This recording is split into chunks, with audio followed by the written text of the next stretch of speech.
Let's get the latest situation. We're joined by a spokesperson for emergency services in KwaZulu-Natal, Robert McKenzie. We're also joined by a spokesperson at the National Sea Rescue Institute, Craig Lambinon. Thank you both. Robert, let me start with you. Can you give us an overview? It sounds like government's still looking at the possible very grim death toll. Do you have figures, and how many rescue operations are underway today? How many people are still missing? Good evening.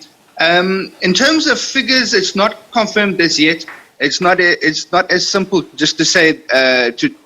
Telling the figures becomes very difficult. To give you an example, say as EMS we attend a scene and there's a fatality, we'd report to disaster management there's a fatality. Say the police report that same person, they report to disaster management. So disaster management confirms the fatalities, confirms the individual cases, and then it tallies up the number of fatalities. It needs to be done that way to avoid duplication of cases.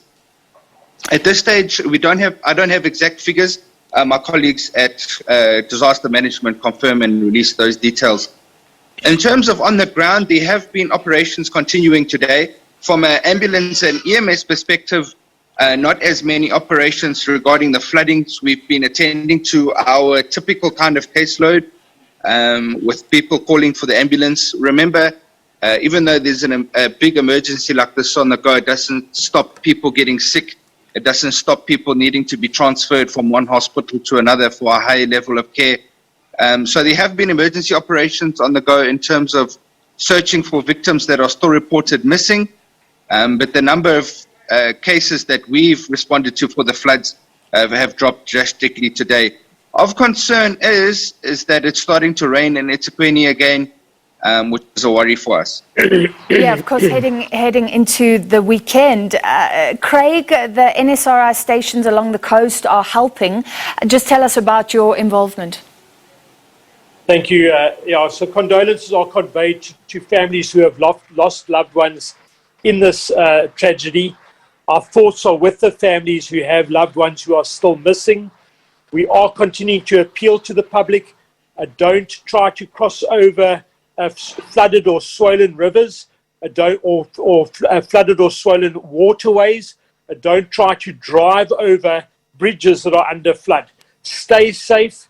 It is the time now to give the authorities an opportunity to assess and to get a grip of the devastation. Okay, don't mind. And we are obviously appealing to the public to have a safety conscious mindset. There's too many rescue operations to single out any.